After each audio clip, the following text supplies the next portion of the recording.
हे भगवान, कानों को हाथ लगाता बागुमल बोला, सोचकर ही हैरत होती है कि एक आदमी ने मानव जाति के दुश्मन जीव को जन्म दिया, जो मानव शरीर में रहता है, पलता है, पनपता है। यहाँ सवाल यह उठता है कि जब बॉक्स में रखे अंडे 100 गिंगों को जन्म देंगे तब क्या होगा। हे भगवान, बागुपल उसी पल कंपना शुरू हो गया। तब तो गगन तो उन गिंगों के को इधर उधर के मानव शरीरों में भेजेगा। हमारी आपकी बारी भी आ सकती है। भला 100 गिंगों को अपने अंदर गगन तो थोड़ी पाल सकता है। वैसे मैं इस बात से सहमत नहीं कि गिंगो हमेशा मानव में ही रहना पसंद करता है। वो क्यों? क्योंकि कुदरत जब भी कोई रचना करती है तो अपने किसी मकसद के साथ ही करती है। अगर कुदरत ने गंगातों के शरीर में गिंगों को जन्म दिया है, वो इसलिए नहीं कि वो सिर्फ मानव शरीर में ही रहें, वहीं वास करें। ऐसा सोचने की वजह वजह की बाबत तो भी जाना जा सकता है, तभी जाना जा सकता है जब हमें गिंगो कहीं और रहते नज़र आए। वैसे मेरा यह मानना है कि जैसा देश वैसा भेष। आज की तारीख में हम गिंगों को मानव शरीर में रहने वाला जीव इसलिए समझ रहे हैं क्योंकि उन्हें हम गगानतों के शरीर में रहता देख रहे हैं। यहाँ मैं यही कहूँगा कि गगानतों में रहने वाला गिंगो को गगानतों के ही शरीर की आदत पड़ गई है। गगानतों ने उन्हें और कोई रास्ता दिखाया ही नहीं, और वो कहीं और जाकर रहे ही नहीं। अभी तो आप कह रहे हैं कि गगानतों ने आ बोला तो गिंगो बाहर आ कूदा, उसने आ बोला तो वो भीतर जा घुसे। इससे तो साफ जाहिर हो गया है कि उन्हें मानव शरीर ही पसंद है। नहीं, वो गगानतों के वंशज हैं, तभी उसे शरीर में रहना पसंद कर रहे हैं। अगर उनकी मानव शरीर में ही रहने की प्रवृत्ति होती तो वो बुखारा के शरीर में जाकर वापस बाहर ना आते, कुलगुरु के शरीर में जाकर वापस नहीं लौटते, वहीं रह जाते। हकीकत यही है कि गगानतों का शरीर ही उन्हें केवल रास आया है, या यूँ कहो कि आज की तारीख में वो गगानतों के पालतू बने बैठे हैं। मैं नहीं मानता कि गिंगो आम जानवरों की तरह पेड़ों पौधों और झाड़ियों में रह सकते हैं। बागुमल ने हाथ इनकार में नचाया।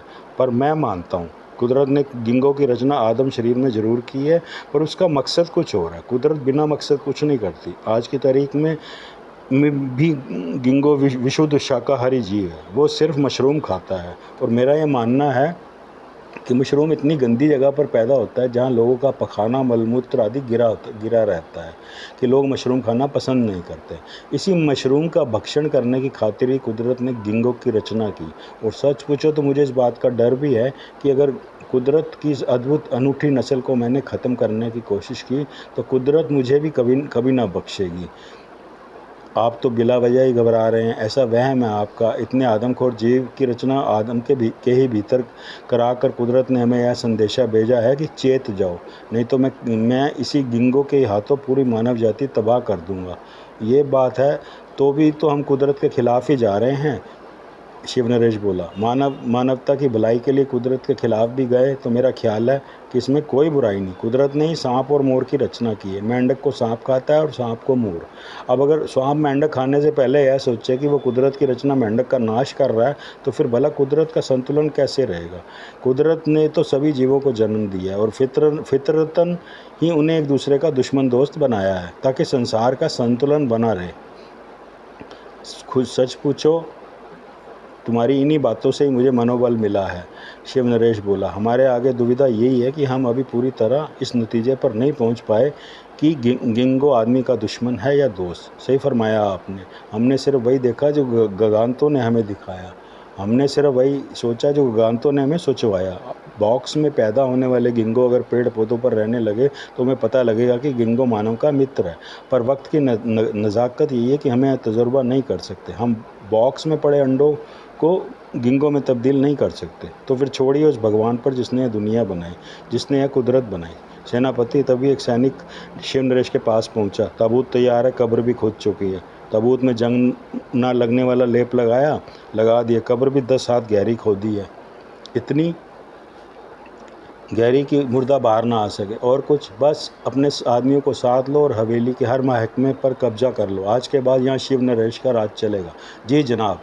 या वैसे कहानी दिलचस्प सुनाई आपने गिंगों की। भागुमल बोला, अच्छा होता हमें बॉक्स में पड़े अंडों में से 2 गिंगो जिंदा मिल जाते, ताकि हम जान पाते कि वो आम जानवरों की तरह ज़मीन पर रह पाते हैं या नहीं। ऐसा तो तभी हो सकता है जब हम गगानों के भीतर से गिंगो जिंदा पकड़ें, फिर उन्हें अंडे सेने के लिए बॉक्स में भेजें। और सबसे बड़ी दिक्कत यह है कि अभी तो हम यह भी नहीं जानते कि उस बॉक्स को खोलने की तकनीक क्या है। छोड़िए फिर, तीनों काम कठिन है। ना हम गिंगो को जिंदा पकड़ सकते हैं, ना ही बॉक्स खोल सकते हैं, ना ही जिंदा गिंगो को अंडे सेने के लिए मजबूर कर सकते हैं, वह जैसे गगन तो करता है। भागुमल सिर हिलाने लगा। शिव नरेश चला गया और भागुमल 4 सैनिकों के साथ वहीं ताबूत की रखवाली में ही खड़ा रह गया।